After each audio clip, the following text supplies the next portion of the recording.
matin d'été, calme, dans les couloirs encore endormis du Louvre. Le soleil, timide, caresse les vitres anciennes. Tout semble paisible, presque banal. Et pourtant, quelque chose manque. Pas une chaise, pas un bijou, non. Quelque chose de beaucoup plus précieux. Un sourire vieux de 4 siècles, posé là sur un petit cadre de bois, évaporé, sans un bruit, sans une trace, comme si la nuit l'avait avalé. Ce que vous allez entendre ce soir n'est pas un conte, ni une légende, c'est une enquête, une énigme d'art et de silence, une histoire vraie de disparition. Alors installez-vous confortablement, laissez vos pensées du jour s'effacer et écoutez l'histoire du jour où la Joconde s'est volatilisée. Bonne écoute et douce nuit. Le Louvre s'éveillait lentement sous le ciel voilé d'un mardi matin d'août. C'était le 22, en 1911. L'air était chaud, presque immobile, et les premiers rayons de soleil s'étiraient paresseusement sur les façades du palais. Comme chaque jour, les employés reprenaient leur place, les galeries ouvraient leurs portes, les visiteurs se préparaient à affluer. Rien, en apparence, ne différenciait cette journée des autres, mais quelque chose n'allait pas. C'est le peintre Louis Béroud qui s'en rendit compte le premier. Habitué à venir reproduire les chefs-d'œuvre du Louvre, il avait prévu ce matin-là de commencer une nouvelle toile. Son chevalet sous le bras, ses pinceaux enroulés dans une vieille étoffe, il s'installa dans le salon carré, à l'endroit précis où il savait trouver la Joconde. Mais à la place du regard énigmatique de Mona Lisa, il n'y avait rien, juste un rectangle pâle sur le mur et 4 crochets vides. Béroud plissa les yeux. Peut-être un déplacement temporaire, cela arrivait parfois. Il demanda à un gardien. L'homme haussa les épaules. Elle est peut-être au service de photographie. Ils prennent souvent les tableaux le lundi. C'était plausible. La veille, le musée était fermé au public, comme chaque lundi. Une journée idéale pour les interventions discrètes. Mais plus le temps passait, plus le malaise s'installait. 1 heure, puis 2. Personne ne ramenait la Joconde. Finalement, Béroud insista. Il demanda qu'on vérifie. Un autre employé partit s'enquérir auprès des photographes. Il n'avait rien vu, rien déplacé, aucun enregistrement du tableau dans les registres. Alors l'évidence tomba, glaciale. La Joconde avait disparu. La nouvelle se propagea dans le musée comme un souffle coupé. Dans l'heure qui suivit la découverte du vol, le Louvre fut transformé en scène de crime. Les portes furent cadenassées, les galeries désertées. Seuls les policiers de la sûreté parisienne arpentaient désormais les couloirs, l'œil attentif, le carnet ouvert, les chaussures faisant crisser le parquet ancien. Le préfet de police, Louis Lépine, avait pris l'affaire très au sérieux. Il dépêcha immédiatement son meilleur enquêteur, Octave Amar, chef de la sûreté, assisté par près de 60 agents. Mais c'était Alphonse Bertillon, le pionnier de la police scientifique, qui attira tous les regards. L'homme à la moustache sévère, rigide comme une règle, avait révolutionné les méthodes d'investigation avec l'anthropométrie et les empreintes digitales. C'est lui qui avait, pour la première fois en France, introduit le fameux mugshot, 2 photos, de face et de profil, pour chaque suspect. Dès son arrivée, Bertillon inspecta la salle du crime comme une scène de théâtre. Rien n'avait été forcé, rien n'avait été cassé. L'enlèvement avait été propre, presque soigné. Pas de verre brisé, pas de traces visibles de lutte. La Joconde semblait s'être volatilisée. Mais le premier indice tangible ne tarda pas à surgir. Dans un escalier de service étroit, serpentant jusqu'à la cour Visconti, un agent de surveillance fit une découverte inattendue. Posé contre le mur, presque avec soin, reposait le cadre doré de la Joconde et sa vitre protectrice, encore intacte. Pas jetée, pas brisée, simplement abandonnée là, comme si le voleur avait pris le temps d'agir avec respect ou de masquer sa trace avec méthode. L'attention des enquêteurs se concentra immédiatement sur cette vitre, fine et brillante. Elle portait une empreinte digitale bien visible, délicatement figée dans la poussière du verre. Un vestige silencieux, une signature involontaire. Alphonse Bertillon, maître de la police scientifique, fit relever la trace sans attendre. Pour lui, c'était une aubaine, un indice concret, objectif, enfin. Il ordonna qu'on la compare aux fiches dactyloscopiques existantes et, dans la foulée, il lança une opération sans précédent. Le relevé minutieux des empreintes digitales de 257 employés du musée, gardiens, techniciens, agents, personnel administratif. Tous furent convoqués, fichés, alignés dans ces dossiers rigides. Les journalistes, tenus à distance par des cordons de police, commençaient à flairer le scandale. Le lendemain matin, les unes explosaient. La Joconde volée, le Louvre humilié, le chef-d'œuvre de Léonard disparu. L'administration du musée, elle, tentait de maintenir le calme. Mais le désarroi était palpable. Le directeur Théophile Homolle, blême et défait, ne put résister à la pression de l'opinion. Sous les critiques cinglantes de la presse et les moqueries des caricaturistes, il remit sa démission quelques jours plus tard. À l'intérieur du Louvre, chaque recoin fut passé au peigne fin. Les réserves furent ouvertes, les caves explorées, les greniers inspectés. La Joconde restait introuvable. L'absence de système d'alarme rendait toute reconstitution difficile.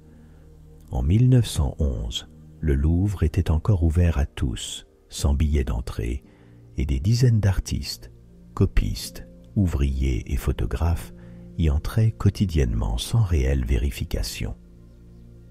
C'était un temple de l'art, mais un gruyère en matière de sécurité. Et puis, il y avait ce détail troublant. Le lundi 21 août, jour du vol, le musée était fermé au public. Seules certaines personnes autorisées pouvaient s'y trouver. Gardiens, ouvriers, membres de l'administration. Autrement dit, le voleur n'avait pas eu besoin de forcer l'entrée. Il était déjà à l'intérieur, il connaissait les lieux, il savait exactement ce qu'il faisait. Alphonse Bertillon, en observateur méthodique, soupçonna très vite que ce n'était pas l'œuvre d'un amateur, mais il voulait s'en assurer. Il ordonna une expérience simple. Il demanda d'abord à un agent de police lambda de décrocher un tableau du même type, accroché dans les mêmes conditions, dans le même salon carré. L'homme tira, poussa, tâtonna, en vain. Le mécanisme de fixation résistait. Il n'était ni standard ni intuitif.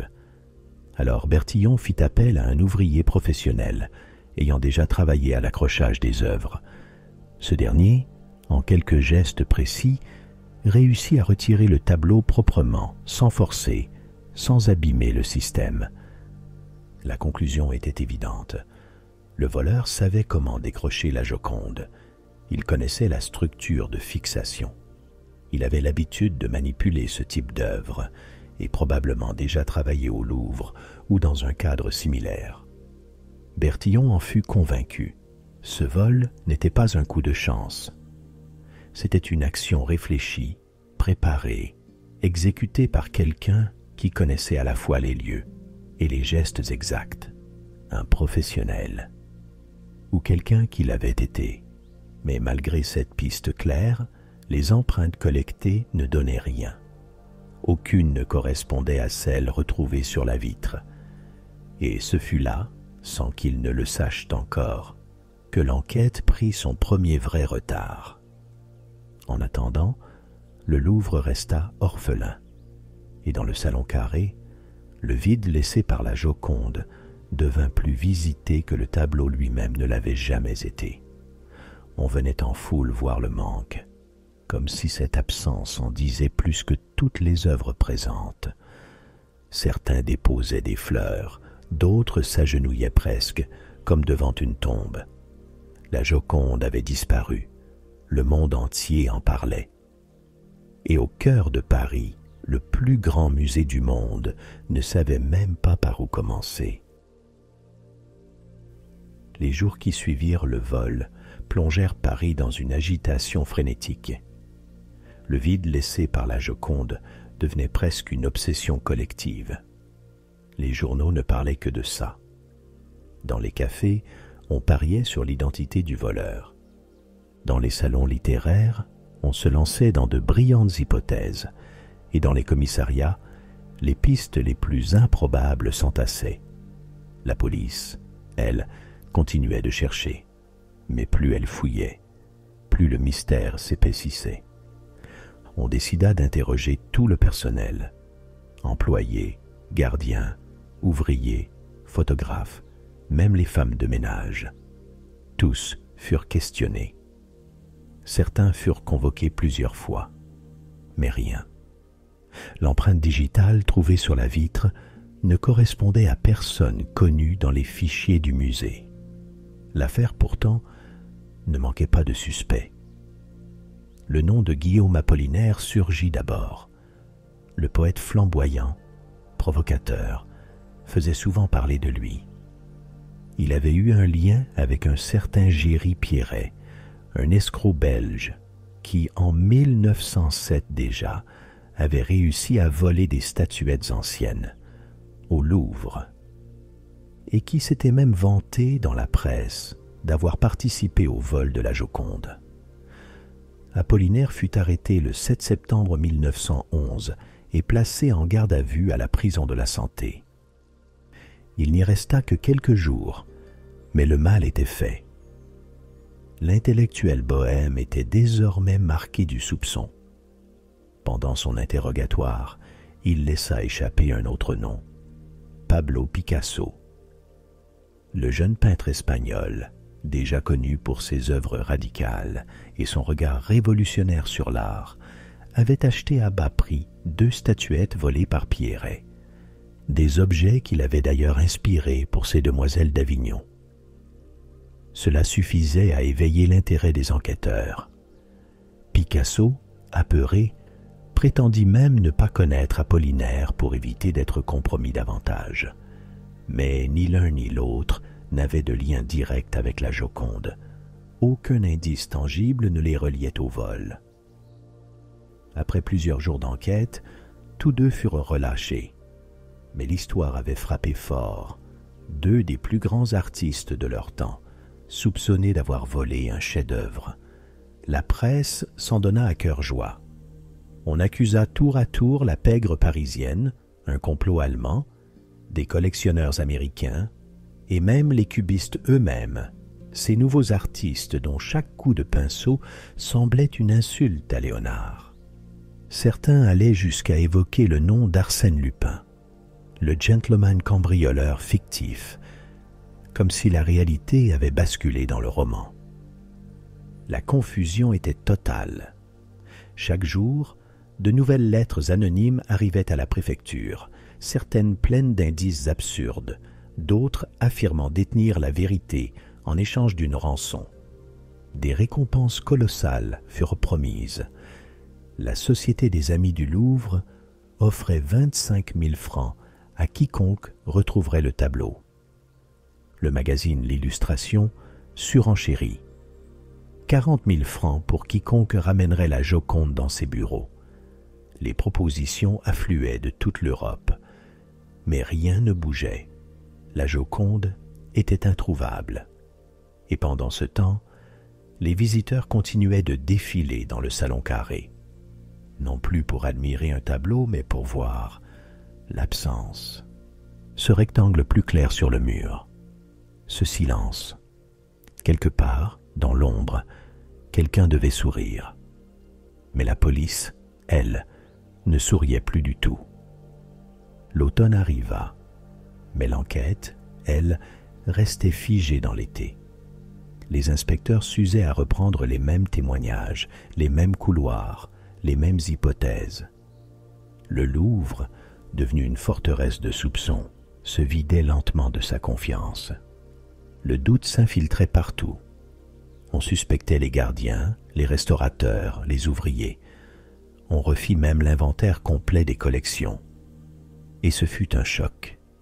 Près de 300 œuvres manquaient à l'appel. Pas des chefs-d'œuvre comme la Joconde, non. De petites statuettes, des objets antiques, des pièces modestes, mais volées bel et bien. Cela confirmait un malaise ancien. Au Louvre, on entrait et on sortait trop facilement. Les couloirs n'étaient pas surveillés. Les clés circulaient entre mains anonymes. Les registres étaient incomplets. Le plus grand musée du monde fonctionnait avec les pratiques d'un autre siècle. Le préfet Louis Lépine, furieux, multiplia les ordres. On élargit les fouilles à l'extérieur. On interrogea les anciens employés, les entreprises prestataires, les artisans ayant travaillé récemment dans les galeries. On vérifia les ateliers de photographie, les caisses de transport, les postes de douane, les ports, les gares. Mais à mesure que l'enquête s'étendait, elle se diluait. L'empreinte trouvée sur la vitre, pourtant bien relevée, ne correspondait toujours à personne. Ce devait être le point de départ. C'était devenu un point mort. Pendant ce temps, la Joconde continuait de se faire désirer. Elle devenait une légende. Des affiches la représentaient, des cartes postales circulaient avec son visage disparu.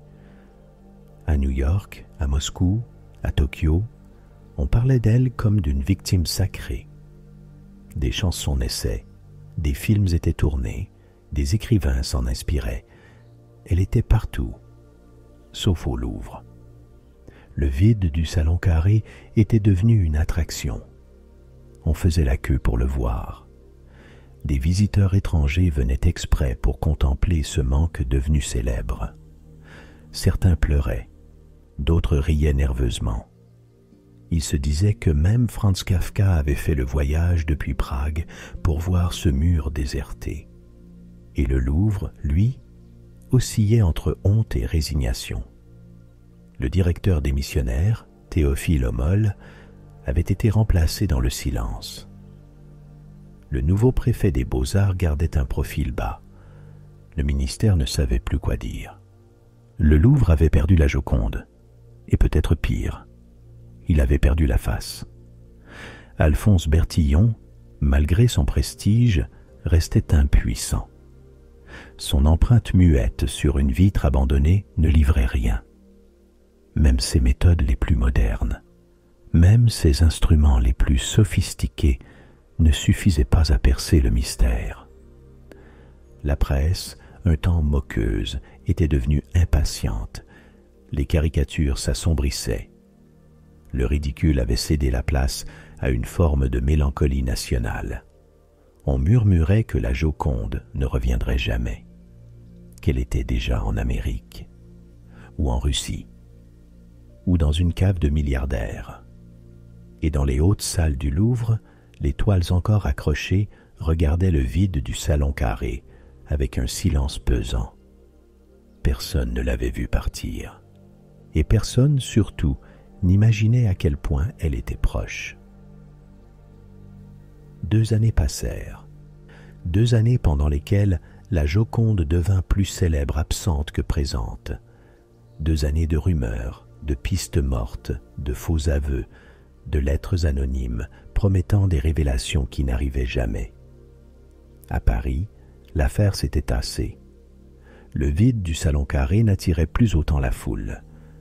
On avait accroché un autre tableau à sa place, le portrait de Baldassare Castiglione de Raphaël, comme pour combler un deuil sans sépulture.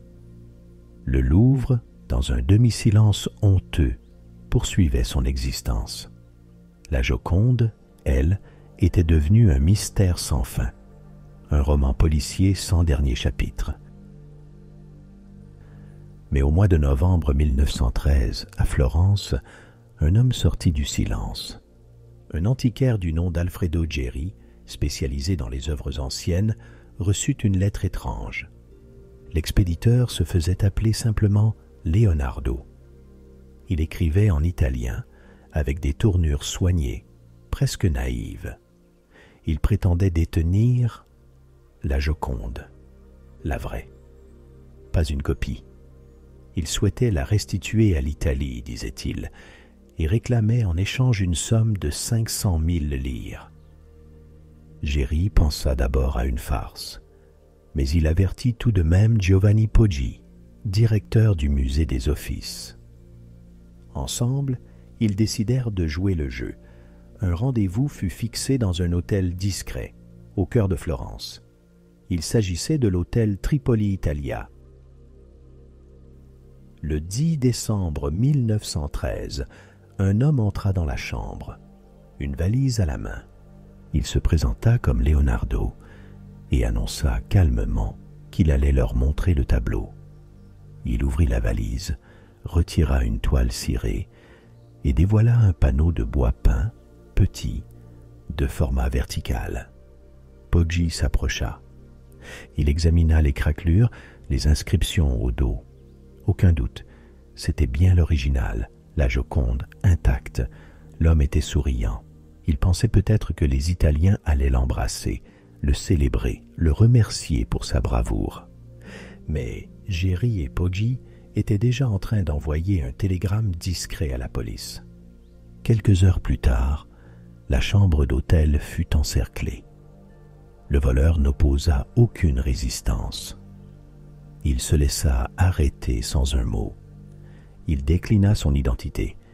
Vincenzo Perugia, 32 ans, italien, vitrier de profession, ancien ouvrier du Louvre.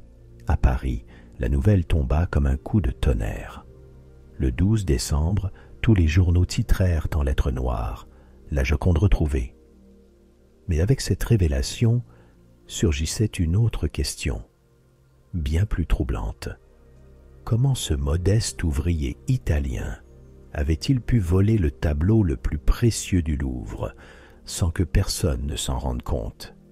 Et surtout, pourquoi l'avait-il fait? Pour le comprendre, il fallait revenir en arrière, loin de Florence, loin du Salon Carré.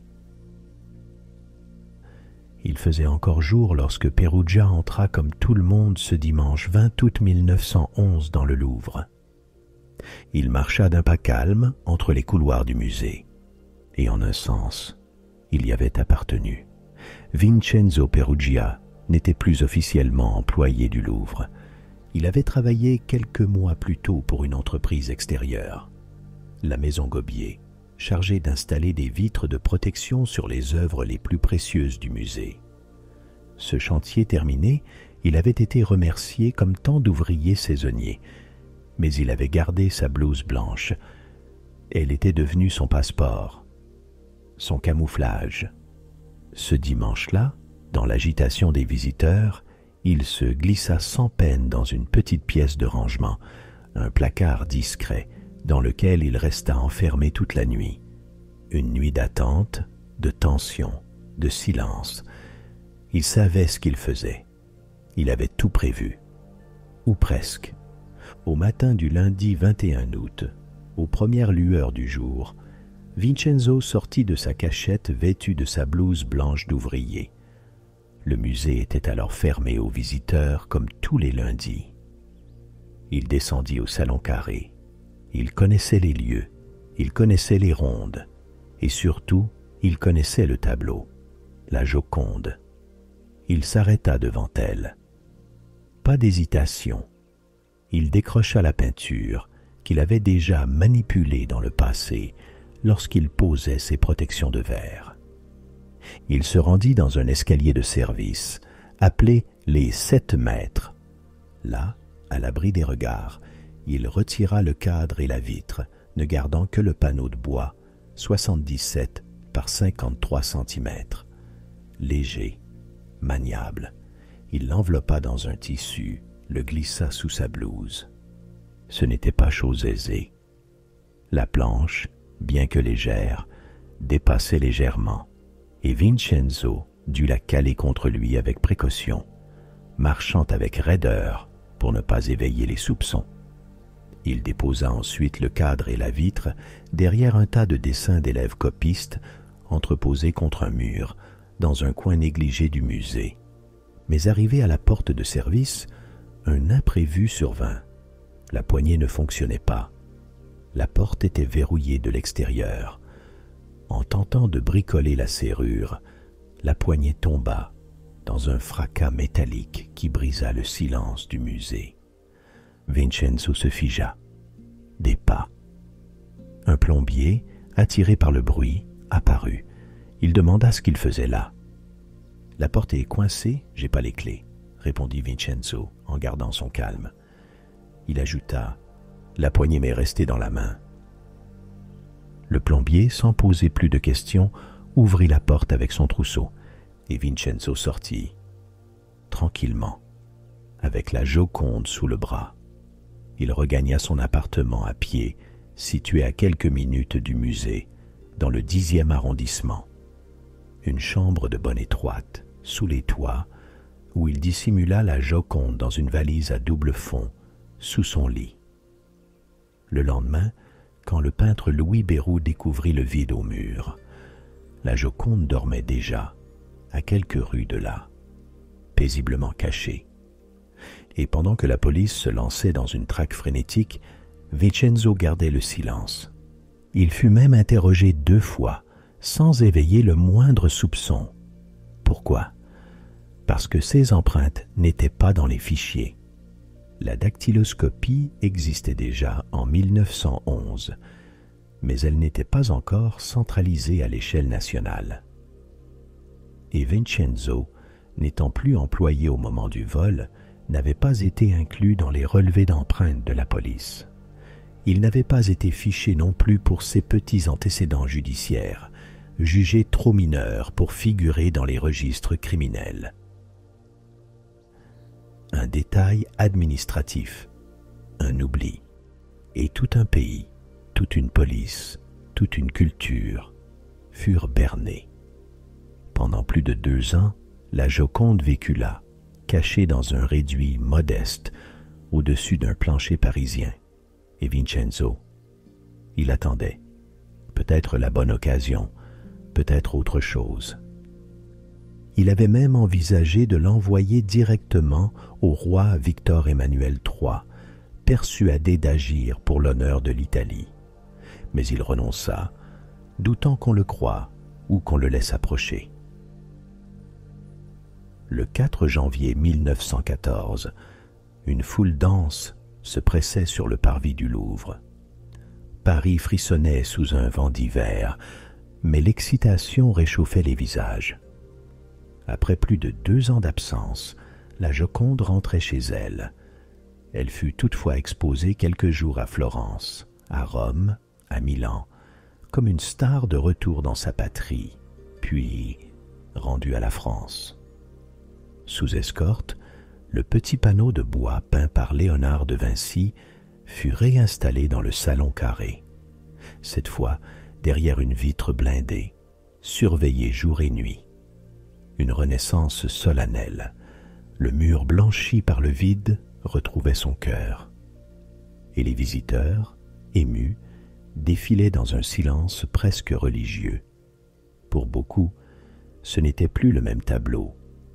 Bien sûr, rien n'avait changé dans les traits de Mona Lisa. Son sourire était le même. Mais il semblait porter désormais une histoire secrète. On ne regardait plus la Joconde comme un simple chef-d'œuvre. On la regardait comme une survivante d'un vol, d'un oubli, d'un monde désordonné. Et ce sourire, ah, ce sourire, il en avait vu plus que les gardiens, plus que les experts, plus que le public.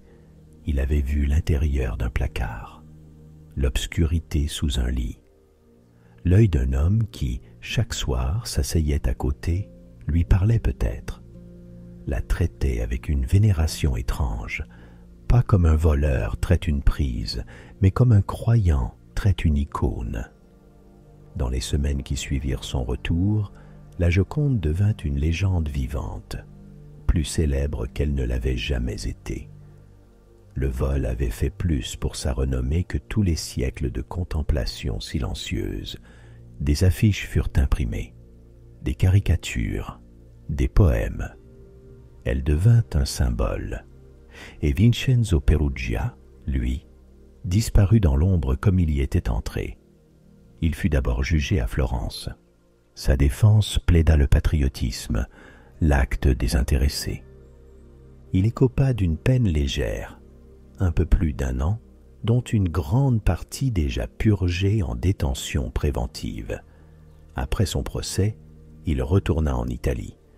Il fit la guerre comme tant d'autres, puis il revint en France, travailla de nouveau dans la peinture, eut une fille. Il mourut en 1925 d'une embolie pulmonaire à l'âge de 44 ans, dans l'indifférence. Peu de gens surent qu'il avait changé l'histoire, pas en détruisant, pas en blessant, mais en déplaçant une image. Et cette image, la Joconde, resta, plus vivante que jamais, toujours silencieuse, toujours énigmatique, mais plus solitaire, car désormais elle portait un secret, et ce secret était une aventure. La nuit est là, les pas s'éloignent, le Louvre s'endort, et Mona Lisa sourit comme toujours. J'espère que vous avez apprécié cette histoire. Si c'est le cas, n'hésitez pas à mettre un pouce et un commentaire, et pensez à vous abonner en activant la cloche de notification pour ne pas rater les suivantes. Bonne nuit et à bientôt.